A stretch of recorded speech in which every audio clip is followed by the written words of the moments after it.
It is Wednesday, October 16th, 2019.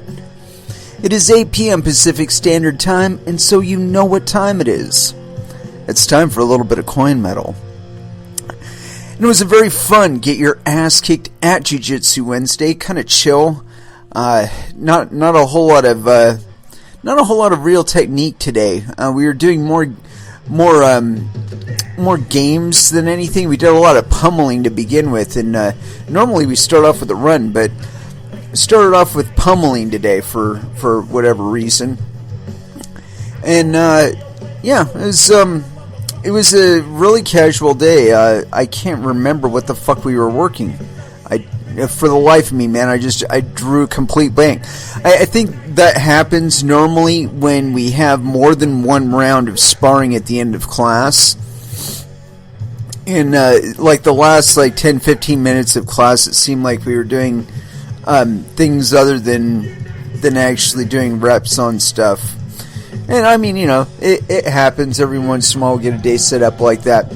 But I mean, like I said, altogether it was a pretty chill day. I didn't get killed too many times, which it's always good when that happens, that I'm able to survive.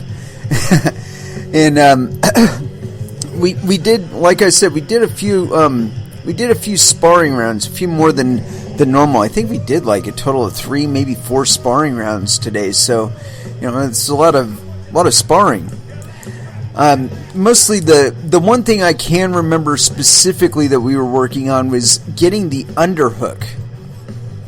And specifically, if you're at, I think it was at side control, and reestablishing side control and getting the underhook on that side, in the event that somebody is switching from, I can't remember whether it was, I think it was their side control to north-south. As they're transitioning, sneaking that underhook in there and neutralizing their ability to just continue to walk all over you there and pull them around to your guard.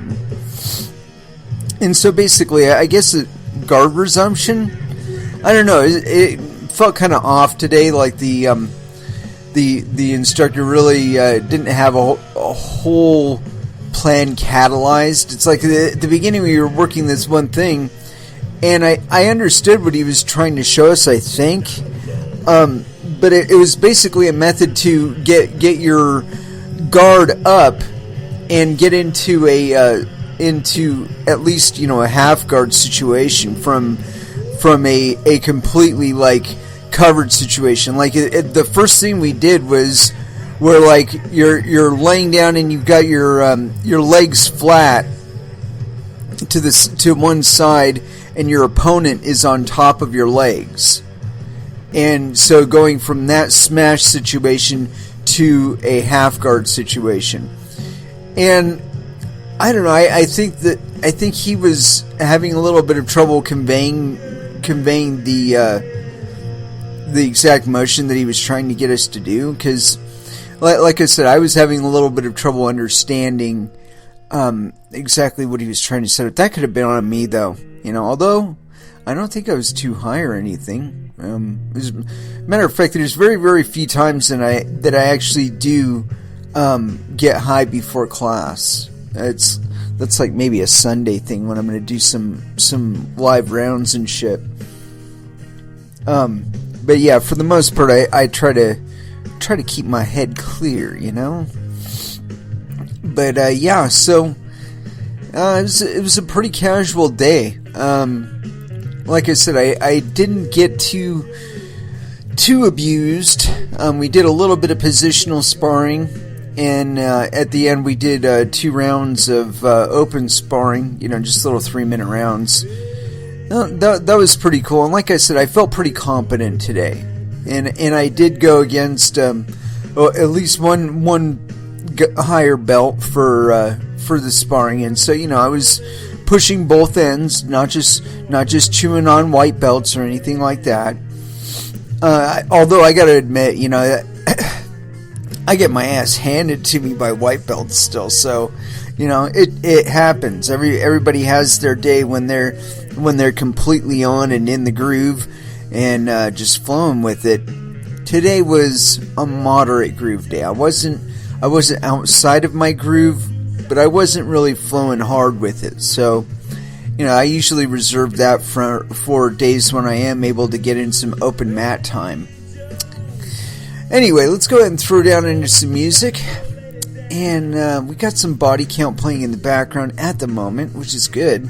But that's not the one we're going to go with. Going to go with 99 Problems, First Dance, here on Coin Metal.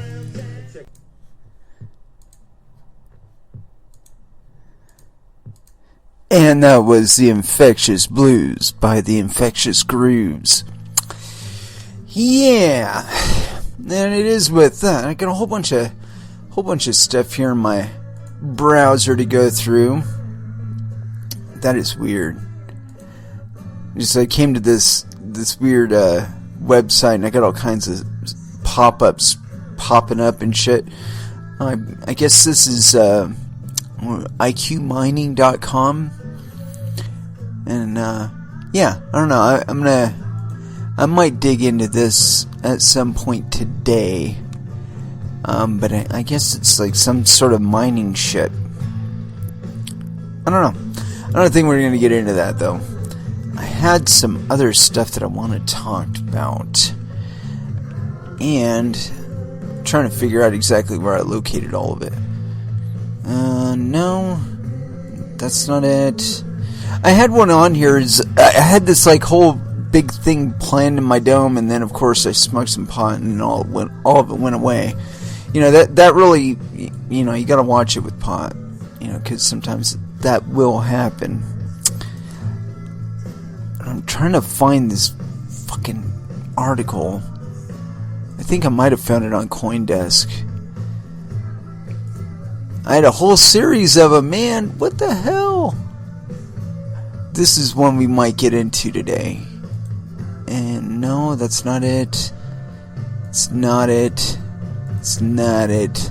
I don't know. We might get into that other one today. And I keep coming across this one for Facebook. The last time we were talking about the G7 evaluates stablecoins risk to global financial stability. Yeah, whatever. I mean, anybody who's that threatened by cryptocurrencies, you really have to wonder. It's like we're entering in. I've been wondering about like what the end goal is with all of this surveillance. We've got facial recognition software, and we've got being deployed in the public. We've got police using fake cell phone towers so that they can monitor our cell phone calls. I guess that's like the Razor Shark or something like that. Of course, you see the Chinese, they're already deploying their whole social scoring system and actually applying it with travel restrictions and purchase restrictions and so on and so forth. So you really have to wonder, what is the end goal of all of this? I mean, it's like, are we going to stop at maybe, if you say something bad, they like drone you? You say something in front of a camera or something like that, and the message gets to HQ, and they decide, this person said one too many bad things this month, so we're going to go ahead and arrest them and detain them for whatever charge. I mean, like, what is the end goal? And I mean, you look at things like whistleblowers, and that's really kind of where we were going to go today. And I must have like closed the tabs or something that was associated with it. But anyway, you look at how we've treated whistleblowers. People that have stood up and said, hey, this is bullshit. We shouldn't be doing this. Like Edward Snowden. That guy's, I guess he's still in exile in Russia. Got Julian Assange. He's still holed up in, I guess, Ecuador? I don't know. Did they ever transfer him? I'm not entirely sure what his status is. At one point, I think they moved him to the United States, but I have no idea where, what the fuck. And then you have, like, Aaron Schwartz. Basically nagged into suicide. You have Ross Ulbricht, who basically showed us what 21st century commerce could look like, should look like, should be like. And he's in prison for 2 life terms. You got Chelsea Manning, exposed all kinds of war atrocities, really shit that we should not be doing. Shit that if any other nation were doing it to another nation and we got wind of it, we would be like bombing them over it. Or at least according to the American ideal that I've always grown up with. So, when we look at things and we know that things are going on out there that are even worse, way worse than anything that these people are exposing, and we're in this ever-growing surveillance state, you have to wonder, it's like, why aren't these top people getting caught at a faster rate than they are? They get caught, but it's like, 15 years after the fact. Like JP Morgan, they get away with manipulating the fucking silver market for like 20 years. Destroy countless numbers of lives over that 20-year period, and then, got a slap on the wrist. But if you or I did that, shit, we'd be partnered up with Ross Ulbricht in perpetual fucking solitary confinement. So, anyway, I'm trying to find this article about this girl. She exposed something about, I guess it was the OneCoin scandal.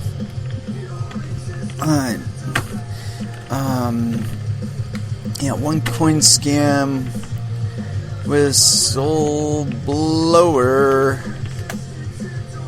Yeah, here we go. This was it.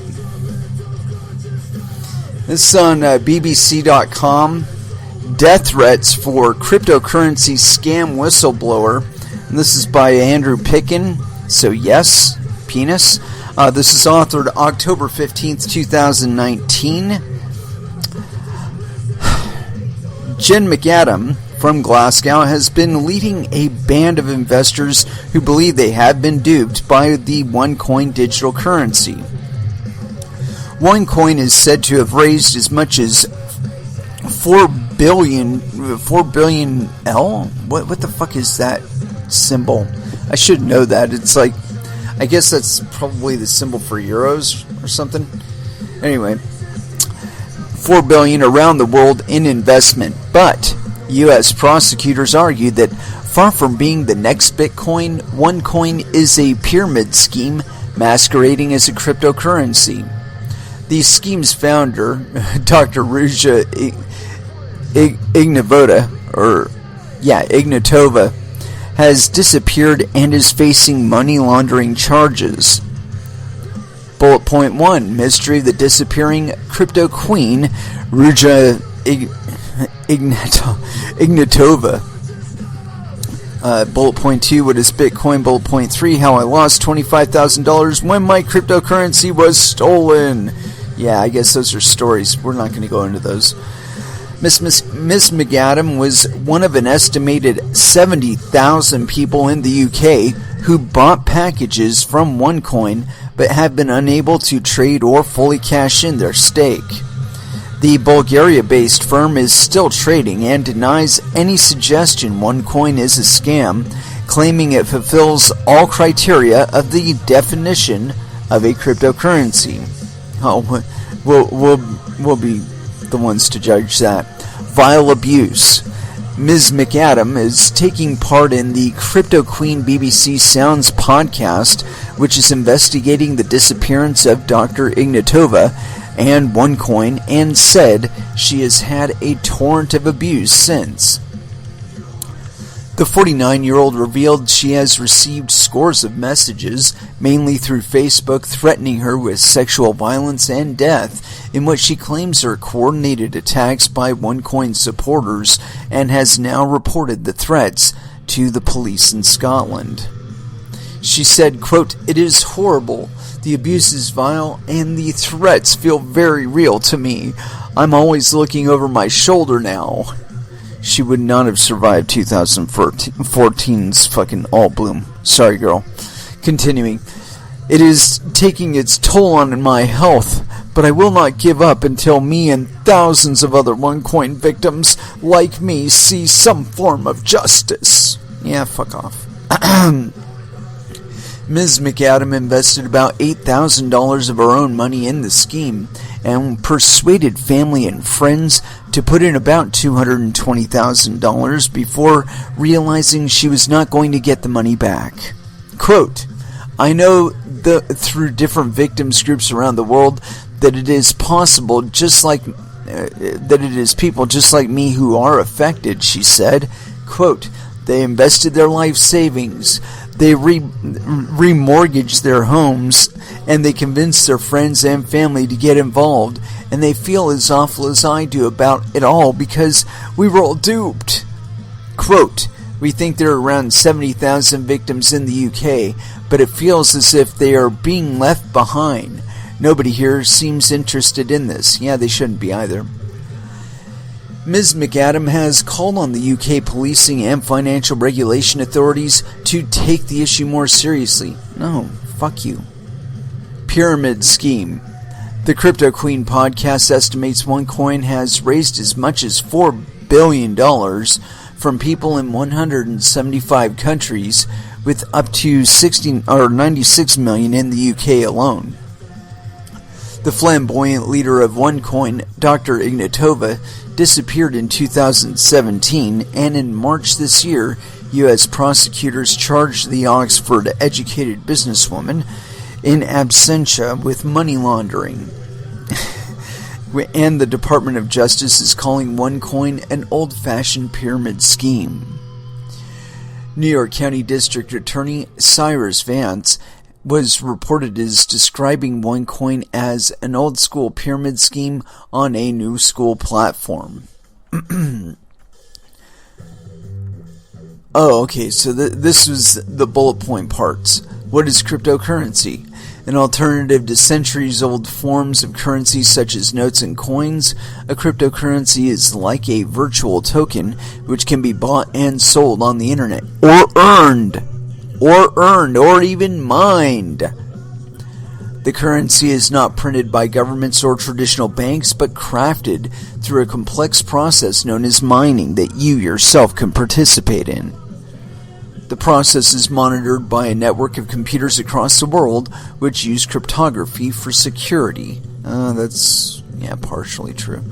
Cryptocurrencies can be used to buy products and services like traditional currencies, but are also used as investments, where people take advantage of their volatile exchange rates. Bitcoin is probably the most famous cryptocurrency, but there are now thousands of them, of the standalone digital currencies, with Facebook looking to launch its own too. But, as OneCoin has proved, crypto can be more controversy than currency. Research published on October 7th showed that UK regulator the Financial Conduct Authority was conducting 87 investigations into the sector as of September, up from 50 a year earlier. Yeah, big fucking whoop-de-doo. And another thing, how many of those investigations are continuing from those 50 the previous year? OneCoin has rejected allegations that it is a scam, and states, quote, OneCoin verifiably fulfills all criteria of the definition of a cryptocurrency, according to OneCoin. It says that the BBC podcast series Into Its Business does not present any truthful information and cannot be considered objective nor unbiased. The company also claims that the allegations made about it around the world are being challenged, stating, quote, "Our partners, our customers, and our lawyers are fighting successfully against this action around the globe, and we are sure that the vision of a new system on the basis of a financial revolution will be established." Yeah, okay.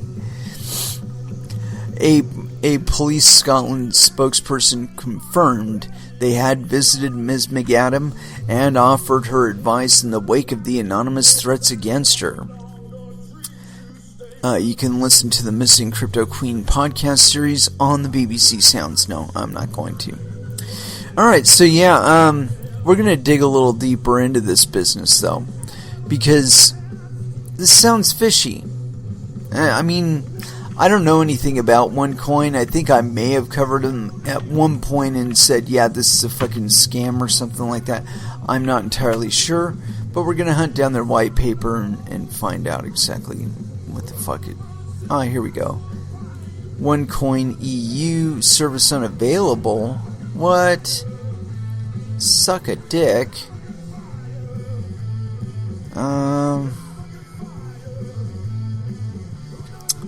That's interesting. Well, let's try here. Wikipedia. See if we can find their white paper. Concept, and this is on Wikipedia. According to OneCoin, its main business is selling educational material for trading. Members are able to buy educational packages ranging from €100 to 118,000 euros, or according to one industry blog, 225,500 euros.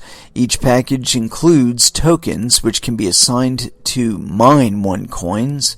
OneCoin is said to be mined by servers at 2 sites in Bulgaria and 1 site in Hong Kong. Each level except 6 and 7 ore package gives new educational material which is plagiarized from several sources. However, in a typical OneCoin recruiting meeting, recruiters mainly talk about investing in cryptocurrency, and the educational material is barely mentioned. The only way to exchange OneCoins for any other currency was OneCoin Exchange, XCoinX, an internal marketplace for members who had invested more than just a starter package. OneCoins could be exchanged for euros, which were placed in a virtual wallet from which they could be requested for wire transfer. The marketplace had daily selling limits based on which packages the seller had invested in, which greatly limited the amount of OneCoins which could be exchanged. On March 1, 2016, without notice, OneCoin issued an internal notice that the market would be closed for 2 weeks for maintenance, explaining that it was necessary due to the high number of miners and for, quote, better integration with the blockchain. On March 15, 2016, the market opened again, but no visible changes had been made. Most of the transactions expired as before, and daily limits stayed on. The exchange was shut down without notice in January of 2017. Currently, there is no way to exchange OneCoins for any other currency. And legal issues and criticism. On September 30th, 2015, Bulgaria's Financial Supervision Commission, FSC, issued a warning of potential risks in new cryptocurrencies, citing OneCoin as an example.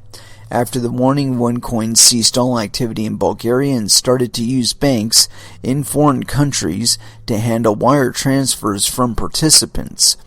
In February 2016, the British newspaper Daily Mirror wrote that OneCoin One Life is a get-rich-quick scheme scam and a cult, calling it virtually worthless. The company and the scheme is on the observation list of many authorities. Among them are the authorities in Bulgaria, Finland, Sweden, Norway, and Latvia. Currently, none of the countries have declared OneCoin as a criminal activity, but authorities have warned of potential risks involved in businesses like OneCoin. Yeah. You know what? I'm going to check something out really quick here, because I might have actually been doing my show at that time. And so I'm going to see if I did a show about OneCoin. OneCoin.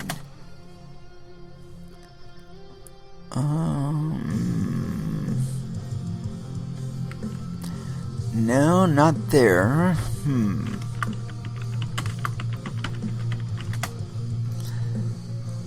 No. I don't know. I might have mentioned them at some point or another. It seems to me it's got to be. You know, I'm sure I've covered it at one point or another. It sounds terribly familiar. Oh well. Yeah, so OneCoin, you know, from the description that I'm getting here, yes, it was a fucking Ponzi scheme. Now, this woman using this as trying to get her money back, she can just fuck off. You know, I mean, I say it on every show, and I know that, you know, it's not some like legally binding thing or whatever, but watch out for your own bunghole. Do your homework. You know, there's plenty of people out there that are trying to scam you. And there's, you know, I mean, you only encourage them by not bothering to do homework and then investing in their project.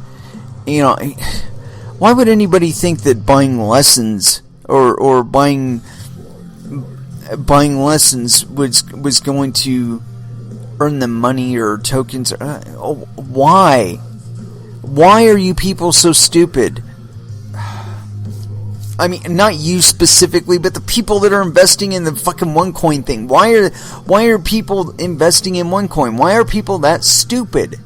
Why would anybody remortgage their home for a cryptocurrency that doesn't have any fucking market, has one exchange and it's internal, central point of failure? Hey, come on now. If it sounds too good to be true, it is too good to be true. I mean, that did not change. You know, cryptocurrencies did not change that.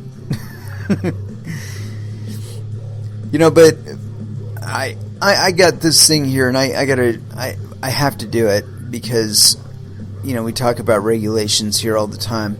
It's on Coindesk.com. French central banker, the world needs to standardize crypto regulations. No, it doesn't. It needs to fuck off. Danny Nelson is the author of this. So yes, penis. This is authored October 16th, 2019 at 16:30 UTC. A French central banker is calling for a global regulatory framework on crypto assets.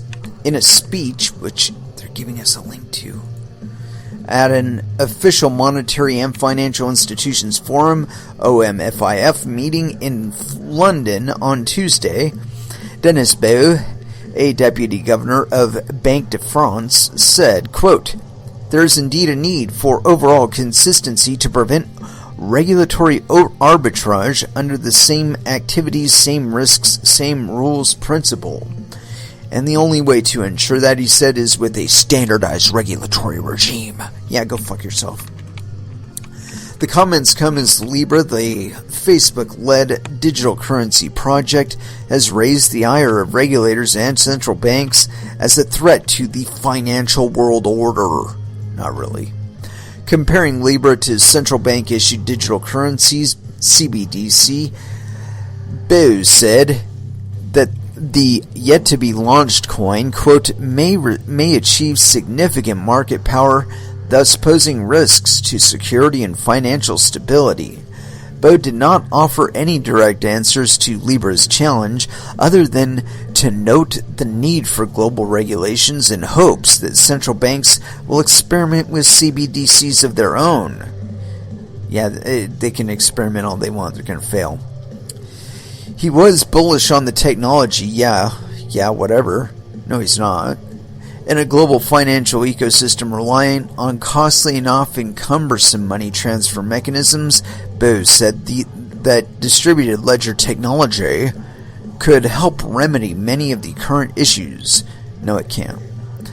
But tokens available today cannot fulfill that niche, he said. Cryptocurrencies are generally too volatile and pricey to transfer funds effectively and lack government backing, he said is necessary to become a trustworthy store of value. Bo said, quote, they can also bring material risks to our payment systems if unaddressed, might introduce new sources of fragmentation, instability, and fraud. That should give central bankers reason to consider new ways to offer their money supply, he said. The potential role of a wholesale CBDC is, in my view, worth considering, if not desirable. No, it's not desirable at all. Yeah, these people continue to fail to understand what we're doing here. We have replaced you. We do not need you involved in this. We don't need your regulation. Your regulation isn't going to actually do anything to improve this space. What improves this space is people participating in cryptocurrencies. As more people participate, it comes under further scrutiny, it gets judged differently, it gets judged maybe even better as time goes on, as we actually see how it performs. And this is the thing, is that we have to make good, okay? In Bitcoin, it has to make good. If it doesn't, it loses reputation. There is not a government on planet Earth that can hold it up. And see, that's what they're basically trying to say here, is that they are going to create some sort of regulatory framework that is going to make Bitcoin to where you can trust it.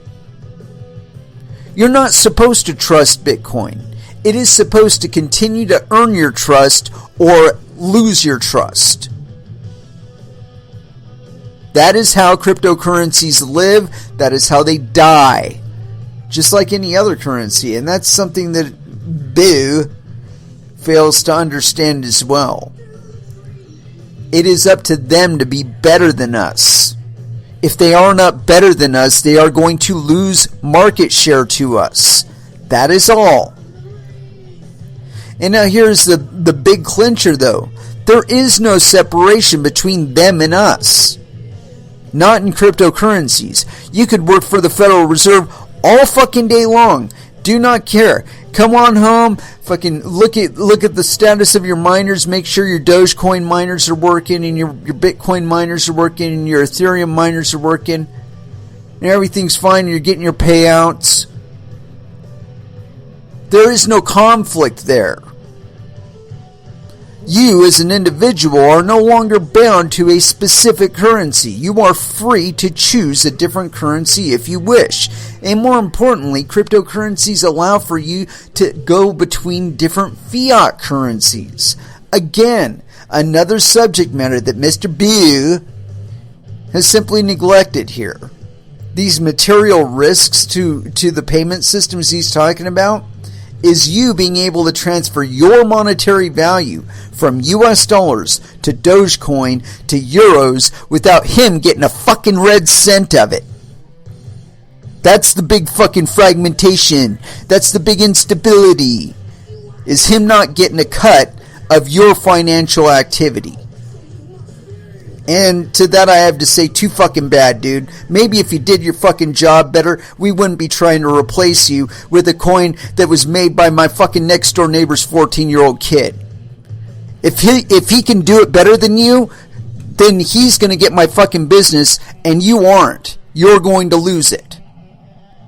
That's the reality we're in now, kids.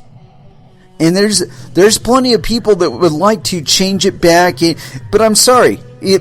The the fundamental fact, the reason why we are still kicking 10 years down the road now without any law that says you can't do this is because people like Mr. Boo have children, and those children are involved in cryptocurrencies.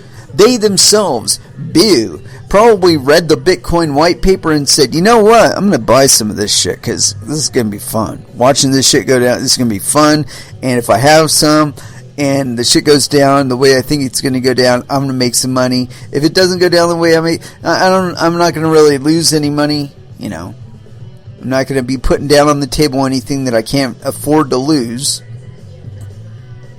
And so when it comes to making these decisions, he just keeps throwing question marks at people. It's like, oh, well, you know, we're looking into it. We got a whole bunch of investigations going on right now. Yeah, whatever, dude. This guy sits there. I bet he's sitting like any fucking first month crypto trader. You know, he made a 15% bump on the volatility of fucking one coin or another. And that's what he really does in his office all day. He's not doing anything else. He sit there, he's watching his Coinbase Pro account. trying to clip some profit on the top and on the bottom there. You know, give me a break, man. This is a game, and it is going to suck every single one of these motherfuckers into it. You know, I first resisted Bitcoin at the very first moment I read about it, because I kept thinking, you know, what's going to hold it up? What's the value that holds it up? And then I really thought about it. I'm like, well, in reality, there's nothing holding up the US dollar, and there's nothing holding up the euro or any other fiat currency on the planet. I mean, gold, it holds itself up, but in that sense, Bitcoin holds itself up, because you have to mine it in order for it to exist. And if you didn't mine it, somebody else didn't mine it, otherwise it wouldn't exist, because it comes into existence by the process of people mining it. And this is a self-reaffirming thing, man. You are rewarded for doing it, for putting forward the effort, devoting the hardware, the electricity, and the bandwidth to it. And you're not restricted to just doing that for Bitcoin. So yeah, these guys, they keep talking in this tense like 10 years ago.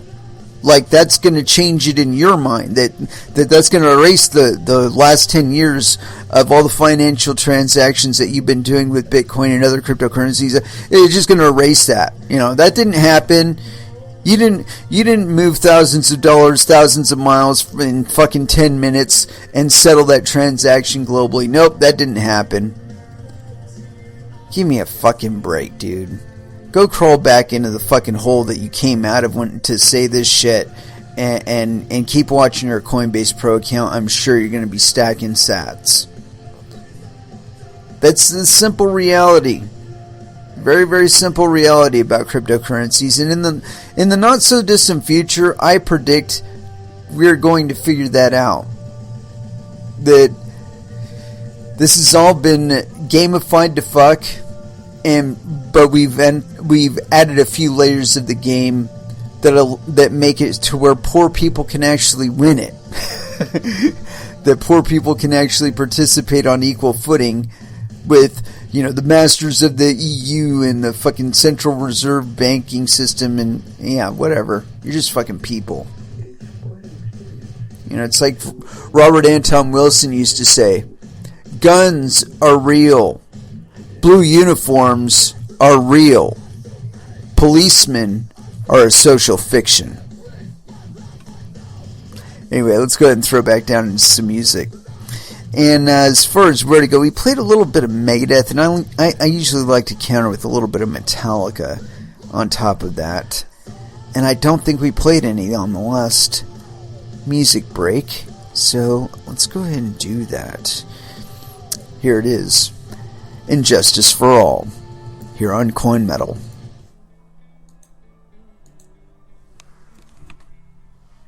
And that was Slipknot with The Blister Exists. And speaking of, got a few articles here on CoinDesk that I wanted to go through here. And let's see, I'm trying to figure out the right way to set this up.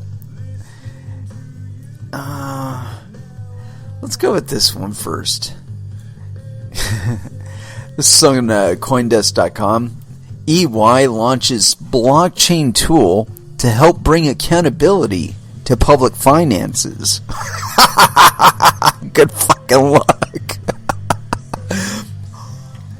This is by Daniel Palmer. So yes, penis. It was authored October 16th, 2019 at 12:48 UTC. Professional services giant EU, Ernst & Young, is using blockchain tech to assist governments in improving transparency and accountability in the management of public funds.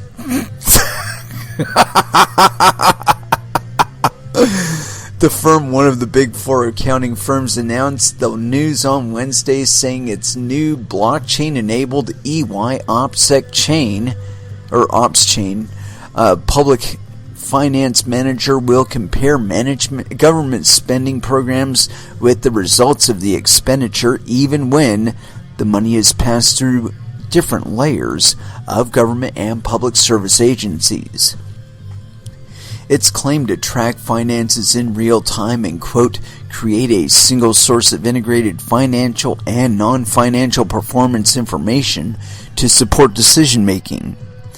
Mark McDonald, EY's lead of global public finance management, said in the announcement that transparency, accountability, and sound evidence for decision-making are vital in managing public funds. The firm's new tool is aimed to help those in charge of public finances to, quote, assess and improve their systems, he added. The product has already been trialed around the world, the firm said, citing one pilot in Toronto where the city used the finance manager solution to track how reconciliations and fund transfers between departments are managed. The system is built on EY Ops Chain, a blockchain platform launched in its second iteration in April, with claimed support for up to 20 million transactions per day over private networks. The firm is eyeing a range of use cases for the blockchain platform generally, including in healthcare, the food industry, supply chain, and financial management.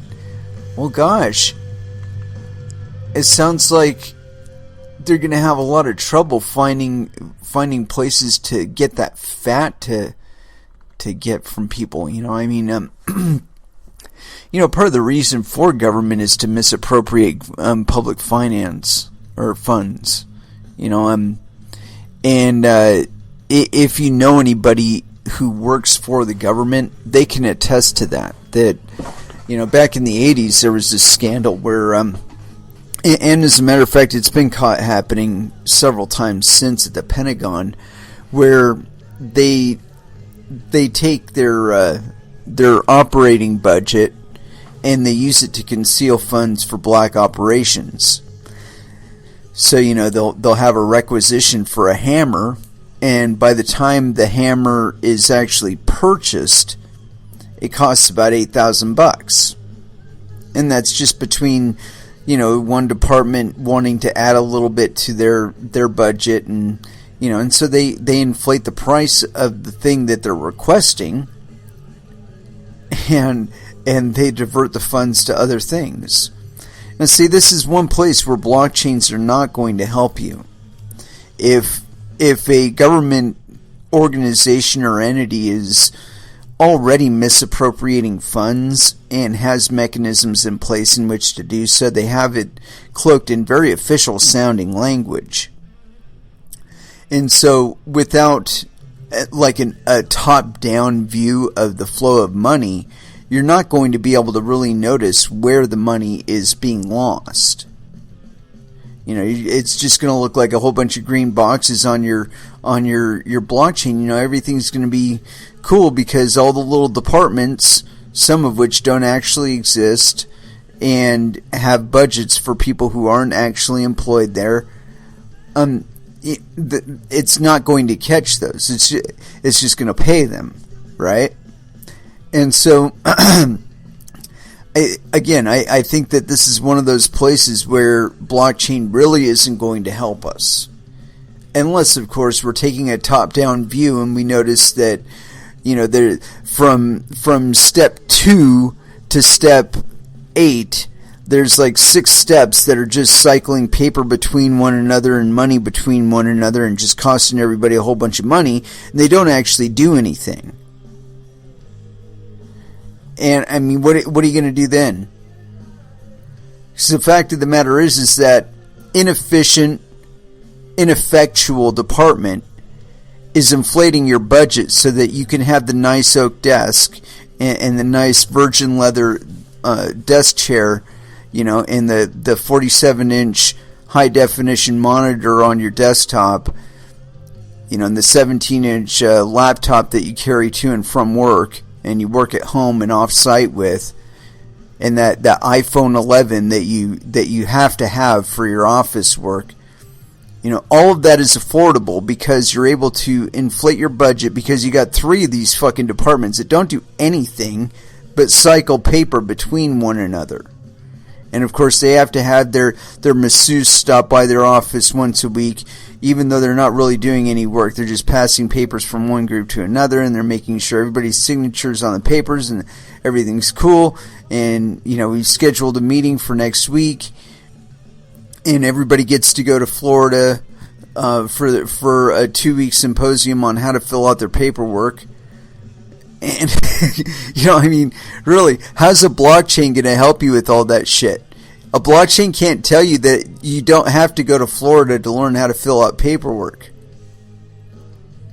And so I think that they're well intentioned, but I think unless they have a way to filter out cruft and evaluate where the money is being actually spent and how effectively it's being spent, what the actual outcomes were the goals even worthy of expenditure?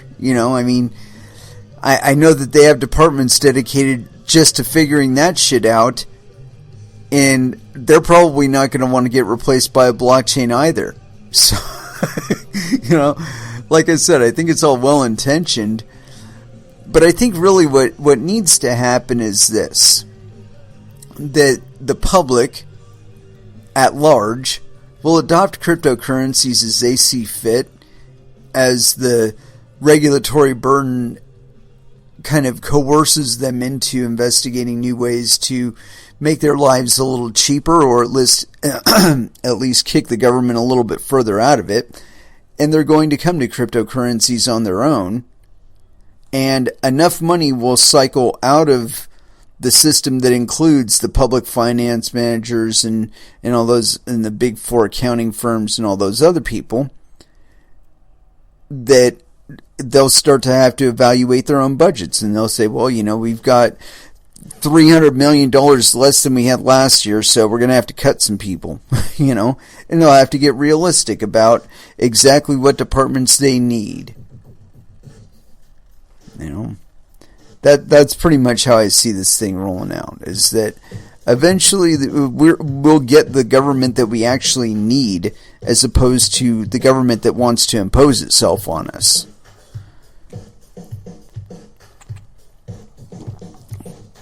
And it's not really hard to see that that's the way it'll roll. I mean, I've seen shit happen in cryptocurrencies that entire governing councils and entire governments could not possibly achieve. And it is because of the way that they work. A politician can sit back all day and speculate about how they should spend money and all that other shit.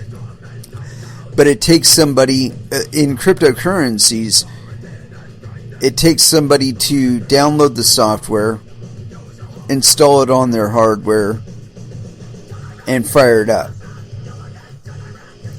It requires an actual action, as opposed to just talking and thinking about talking and thinking about meeting to talk some more. It requires actual action. And so you have to scrutinize prior to making that action the best way to do it. And you can't base it on somebody else's needs and expectations and all that. You have to do it on your own, where you're saying, I've got an additional $100 every month that I could be dedicating to bandwidth and electricity for this venture. Now, how exactly can I dedicate that in such a way where I will receive at least $100 of monetary value back for my efforts? Because I got to break that bottom line at least. If not, in addition to, make money.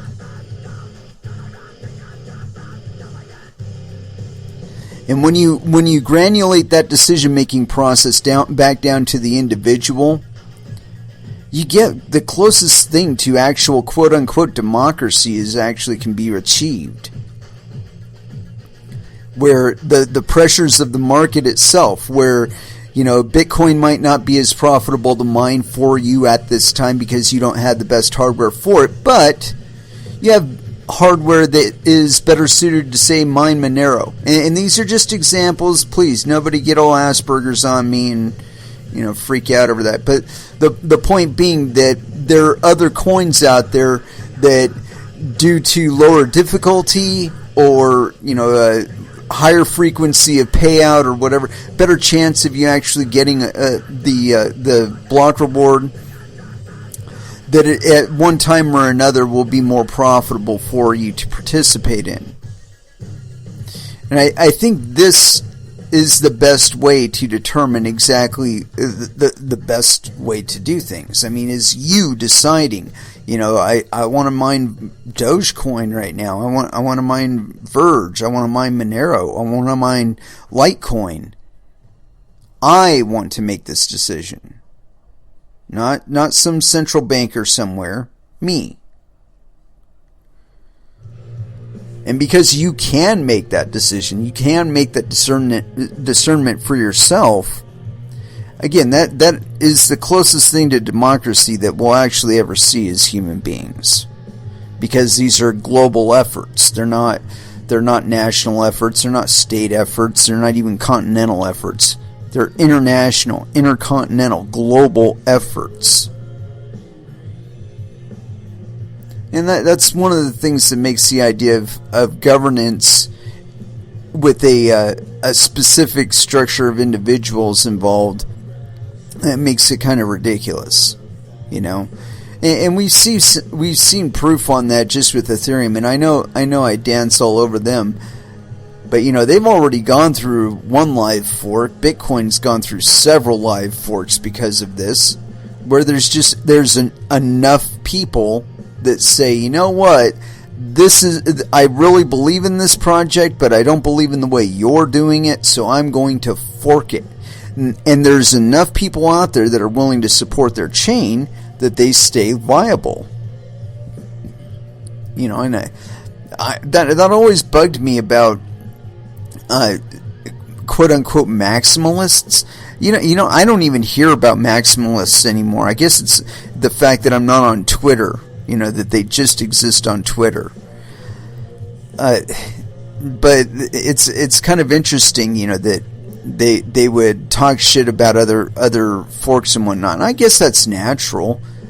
But the way that they would go about it, I find really annoying, because it was always presented in such a way that is like, kind of Scythian, like you're either with us or you're against us.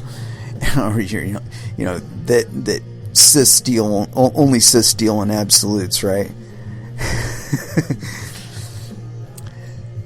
But I think that level of dedication to any one monetary unit, I think the necessity for it is gone.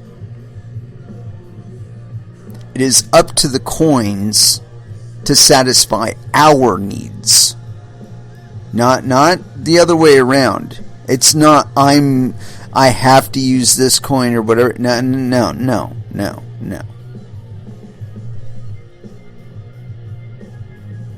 I have the option to use many coins.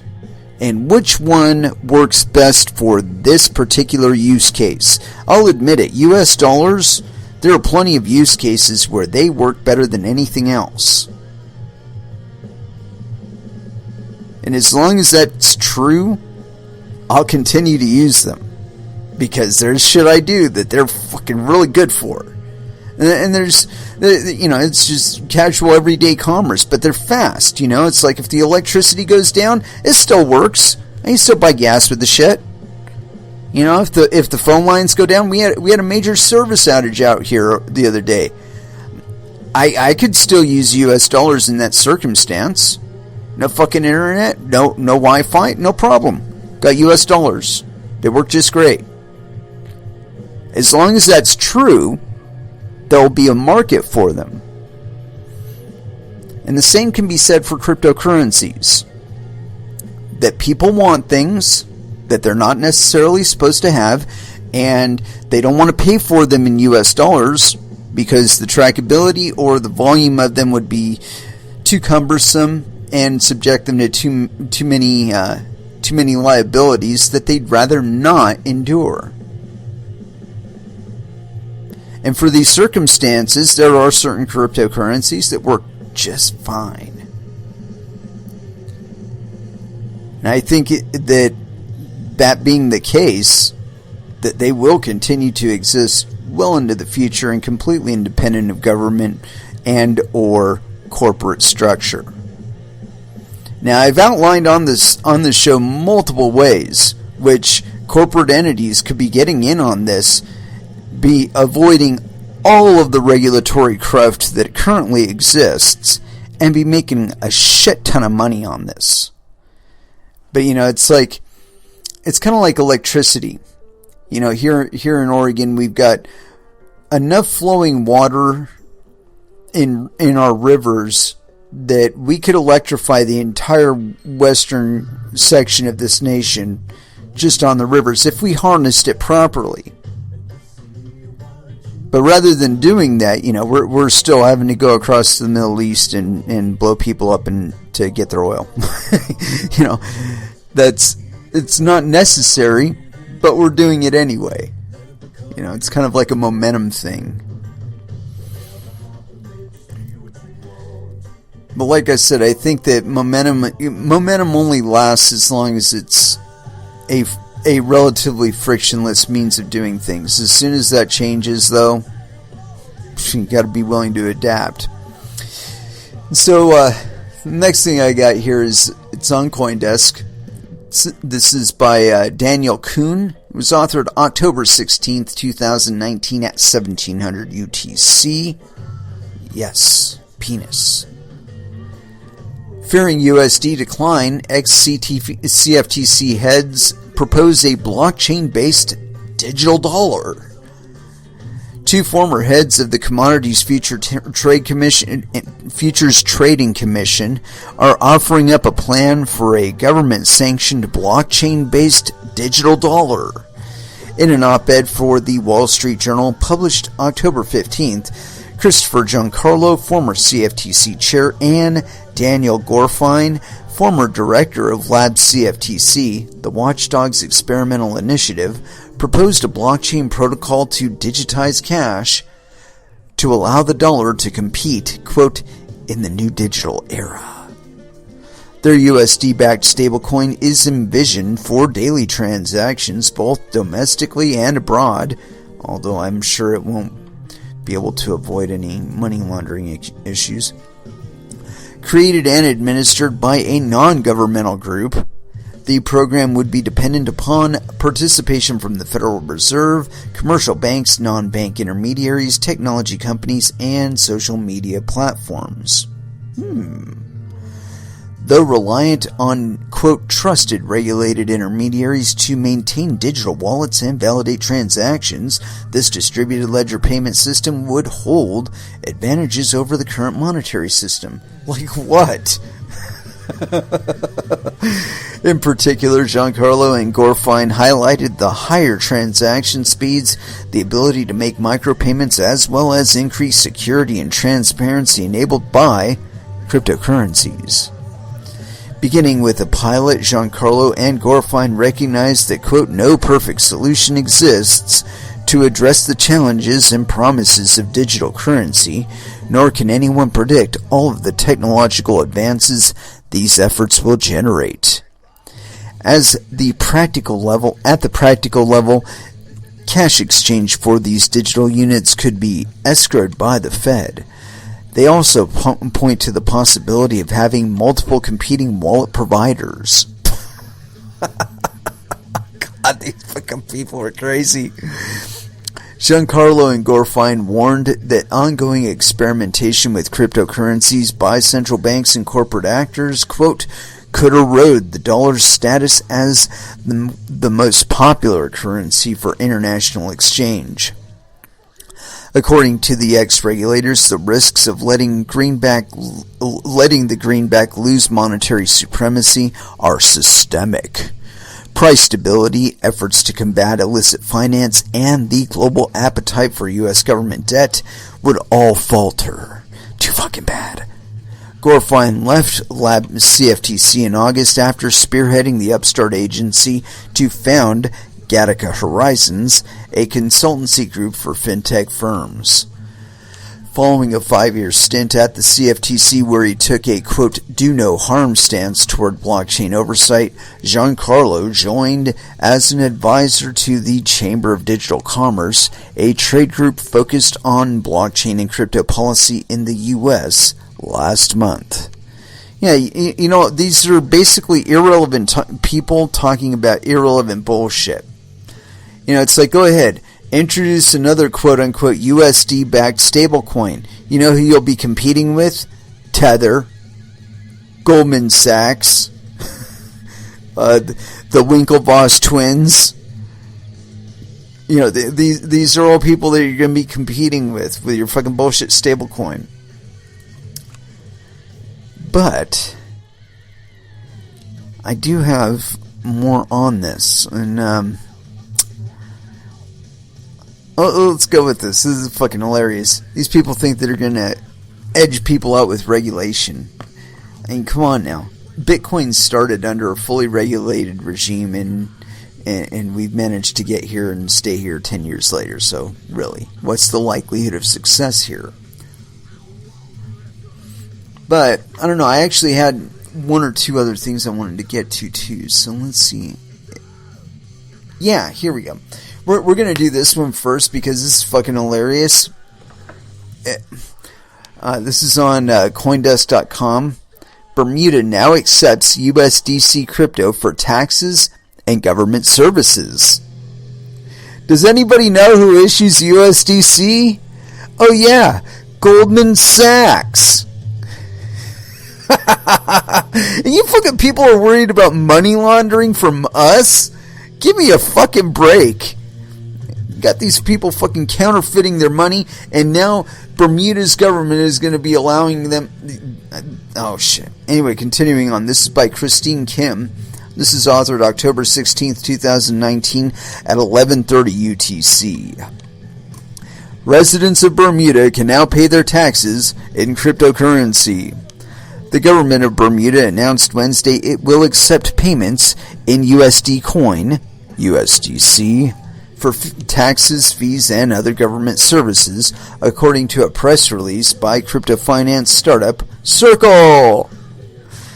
USDC is a stablecoin pegged to the US dollar launched a year ago by cryptocurrency exchange Coinbase and Circle, owned by Goldman Sachs. To date, over $1 billion worth of USDC has been issued between the two startups. In what looks to be the first for a sovereign nation, Bermuda will be supporting USDC as an acceptable tax payment for some 60,000 residents. What's more, support for other, quote, decentralized finance protocols and services outside of USDC are also in the works as part of a broader initiative to integrate cryptocurrencies into official government operations, the press release stated. Bermuda also announced Wednesday it would be collaborating with blockchain startup Shift Network to launch a digital identity program benefiting individuals doing business in the country. No, it won't. About Bermuda's push for USDC adoption, Circle CEO Jeremy Allaire told CoinDesk via email, quote, Bermuda is focused on enabling financial services to be built and delivered using cryptocurrency and digital assets.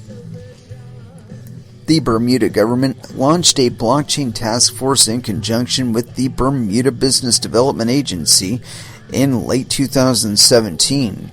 It went on to pass legislation on initial coin offerings, and create a regulatory sandbox for cryptocurrency companies.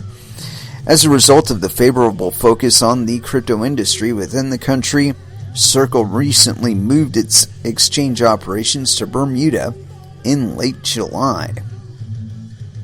Others. Bermuda isn't the first municipality to accept cryptocurrency payments. Last November, Ohio became the first U.S. state to allow taxes to be paid in Bitcoin. No, it didn't. A subsequent political administration in the state walked back the Bitcoin tax policy earlier this month, citing potential conflicts with Ohio state law. They never accepted Bitcoin. They accepted Bitcoin to a payment processor that would pay them US dollars and take your Bitcoin. Notably, other national governments such as the Republic of Marshall Islands and the People's Republic of China are working on their own state-regulated cryptocurrencies. Quote, governments everywhere will need to respond to this fundamental innovation, Circle said in a statement, adding, quote, hats off to Bermuda Premier David Burt, who continues to show moral leadership on these issues and very much remains out ahead of the other governments in the world. Yeah, you're wrong. You're actually going behind, and you're actually all behind Venezuela. They already tried all this shit, and it failed. I'd really like to know what Venezuela's current status is with integration of cryptocurrencies. I mean, supposedly they had their own state-backed ICO coin, the Petro, and that one, if you want to see how Facebook coin is going to play out, you just look at fucking Petro. That's how it's going to play out. Going to be months and months and years possibly of bullshit, and then nothing, or being nothing burger, or a something burger that is less than the nothing burger that was promised, or probably just vaporware. I mean, I think that the number of issues that they've currently been facing will just place too much of a lag on them. But anyway, I wanted to get to that one first because to me, stablecoins are nothing but counterfeit digital fiat. And what makes me say that is the fact there has not been a single one of them that has endured an actual audit, a real-to-life audit that you would put a bank through. Okay? They've never had an audit. Not a single one of them. Not even USDC. They've had attestations, but an attestation, as we've pointed out multiple times on this show, is not an audit. The two policies are entirely different. I mean, the two processes are entirely different. And I guarantee you, there is not a single entity in fiat currencies that can compete with cryptocurrency exchanges and whatnot with regard to the level of regulatory scrutiny they're placed under. There is not a single one of them. I think maybe exchanges, like maybe ICE. But even there's plenty of fucking abuse. There's plenty of fraud going on in there. But anyway, let's get back to this thing we got here on the Wall Street Journal. And this is on Wall Street Journal Opinion. We sent a man to the moon. We can send the dollar to cyberspace. And this is by... Who is this by? This is by J. Christopher Giancarlo and Daniel Gorfine. This is authored October 15th, 2019 at 6:52 p.m. Eastern Time. Oh, wait a minute. We might not be able to view this. Oh, you fuckers. You're going to make us get membership. You fuckers. I don't want to. Let's try signing in with something.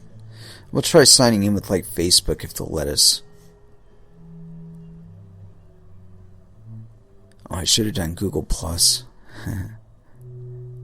No, I don't want to do that. No, I don't want to do that. I want to do it via Facebook. Facebook, you fuckers. Ah, you sons of bitches. Yeah, apparently they're not going to let us view this fucking article, so fuck them. Assholes. But anyway, so where I was going to go with that is that they're so afraid of or they're trying to get in on making the US dollar quote unquote digital to try and compete with virtual currencies or cryptocurrencies. They're not going to be able to.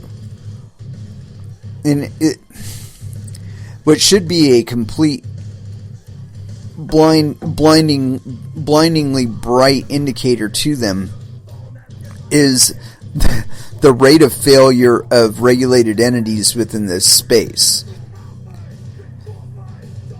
You know, multiple times now we've seen really huge entities, like, I'll give you an example, MasterCard. They've gone so far as to put forward several patents, and we've actually read one of them on this show, patenting their processes for dealing with cryptocurrencies and processing cryptocurrencies. And see that the whole idea of making a digital US dollar or a cryptocurrency equivalent US dollar, it would actually be in line with MasterCard's their patented technology, where they were planning to have their own currency that was like part Bitcoin and then part US dollar, and that it would be redeemable mostly in US dollar or Bitcoin or, you know, some combination thereof. But anyway, I think that looking further down the line, we're going to see that the fact that these entities have not gone further forward is kind of an indicator of what kind of profit could actually be seen here. I mean, Circle probably makes some money. Coinbase probably makes a little bit of money now. But with regard to USDC being used as an actual currency, I see a greater danger there. You know, that they have not ever had an audit, that they will not they'll continue to exist and do what they're doing without an audit. And I don't know, I find it really really interesting to see this much effort seeing as much effort as we have seen, that is, in going after entities like Tether. But we're letting Goldman Sachs have a complete pass here. Go on, issue some more US dollars, Goldman Sachs. You know, so what that you're doing it through two layers of intermediaries? It doesn't matter. Counterfeiting fucking US dollars is counterfeiting US dollars. I mean, I defy them to actually produce a real audit. If they ever did, they'd have to close their shit down immediately. I mean, really, if you were to go to Goldman Sachs, or if Senators Brown and Schatz were to go to Goldman Sachs the way that they went after the Libra Association participants this last week, if they were to go to Goldman Sachs and Circle and say, we want a complete audit of your books. You supposedly have $1 billion US dollars worth of fucking currencies floating out there. We want to know if you can actually account for the $1 billion that is supposedly backing your stablecoin right now. If they were to do that, USDC would shut down the next fucking day. Circle would shut down all support of USDC. The exchanges would ditch their USDC. But that's probably never going to happen because Goldman Sachs, they got like their former executives basically run the Federal Reserve. So the likelihood of them ever coming under scrutiny is pretty low. And this again is one of those things that you have to consider when you're choosing which currency that you want to support. Do you want to support a currency that is probably cheating and is probably not playing by the rules, but is not getting any kind of scrutiny because they are the ones making the rules? They are the ones that investigate? Maybe you don't want to support that. Maybe you don't want to support that level of surveillance on your shit. Maybe you don't want to support that level of corruption. Maybe you object to it. That you should be placed under some sort of scrutiny and that you should be forced to adhere to a whole bunch of rules that the issuers of your currency are not following. They are not subject to it. Why should they be separate or above you? Are they not human? Are they gods? Do they deserve that kind of deference? That trust? I don't think so. I think they keep getting busted for money laundering and coke dealing and all kinds of other shit that is illegal and would put you behind bars for a very, very long time, and they get nothing but a slap on the wrist. And I don't think I want to support that. So, I buy Dogecoin instead because I want to transact in a coin that is not as corrupt as USDC. Or Fed coin. Or Libra coin. I think as with a great many signals that cryptocurrencies were meant to convey, I think this again is one that is misconstrued and misinterpreted. But due to the way that we really are, I think eventually the expression of the market will be felt through cryptocurrencies, that they will not become made illegal, and that eventually the entire system that we have around us will succumb to the choice of the customer, the choice of the user, the choice of the miner.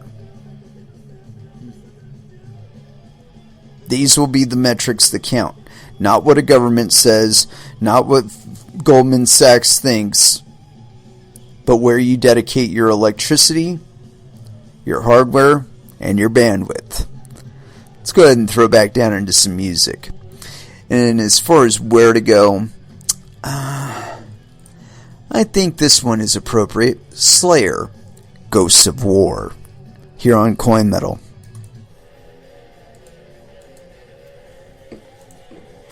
And that was Dope with Survive. Yeah, and it is with that we're drawing this bad boy to a close. I'm looking at this one article I was thinking about getting to you, but unfortunately we're not going to be able to finish all of it in this episode.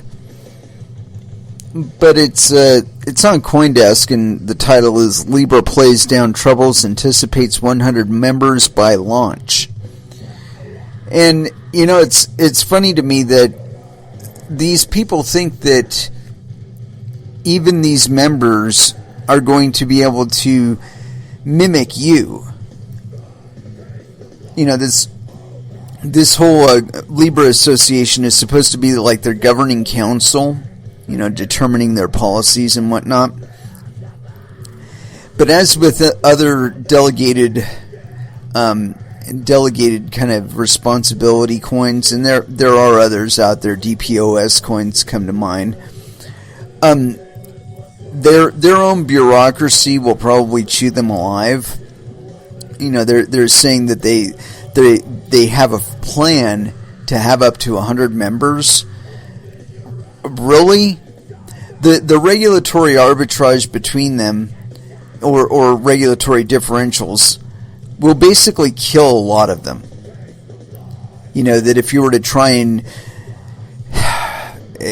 try to attach them as appendages to the Libra Association, that their interdependency on the association itself and the regulatory scrutiny that the members of the association will be put under as a financial entity will crush them alive. That the regulatory burden in New York alone will be enough to destroy them. So we may actually see through Libra the thing I've been predicting all this time with regard to the NYDFS and New York and BitLicense, that basically they'll end up destroying anybody trying to comply with them. I believe that even for entities like Coinbase and Gemini, that the regulatory burden is such that they wouldn't do it if they weren't making money. But even so, the regulatory burden that they're placed under is probably enough to really make it questionable as to whether or not they want to continue doing it. And I'm pretty sure that BACT is going to be facing that relatively soon, that just due to lack of participation and the expense of regulatory compliance, it's just going to force them under. Yep, and it is with that I'd like to close out this episode. Thank you very much for listening. I certainly do appreciate the support. We will be back again on Friday at 8 p.m. Pacific Standard Time, and so until then, I want y'all to trade safe. Do your homework. And watch out for your own bunghole, because nobody else is going to do it for you. And as far as our last dance is concerned, I'm going to go ahead and throw down a little bit of Tesseract here. And I'm trying to decide which song, and I think it's going to be this one here. Phoenix. Last Dance here on Coin Metal. Thank you again for listening, and you all have an excellent evening. Good night.